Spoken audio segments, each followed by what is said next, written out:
Žinot, labai gera stovėti šalia tokių žmonių ir kartu su tokiais žmonėmis kaip jūs. Ir šiandien aš noriu padėkoti ne tik jums, bet ir jūsų kūnams, kad jie čia yra. Fiziškai aikštėje, ne sode, ne darže, ne ant sofos. Kūnas yra politiškas, jūsų buvimas čia tai politinis pareiškimas ir ačiū jums už šitą pasirinkimą.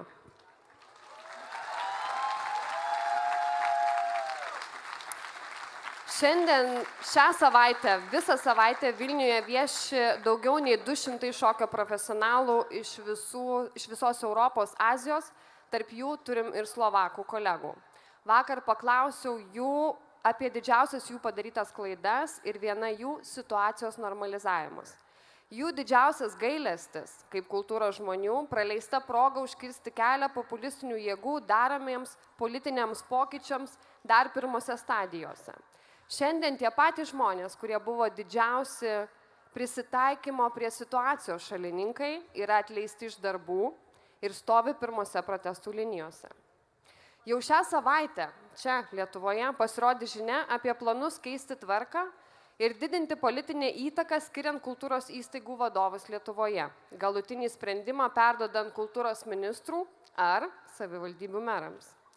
Kai galutinis sprendimas atsiduria vienose rankose, klausimas nebėra, kas yra geriausias, bet kas patogiausias. Ir tai keičia iš esmės visą sistemą. Taip kultūros institucijos tampa jų platforma. Ne laisvo kūrėjo, nekritiškai mąstančio žiūrovo erdve, bet vieta, kurioje nelieka idėjinio dialogo. Be dialogo nėra pažangos, nėra judėjimo į priekį, nėra erdvės diskusijai. Kultūros bendruomenė dažniausiai pirmoji pajunta politinius pokyčius, dar tada, kai jie kitiems atrodo nereikšmingi.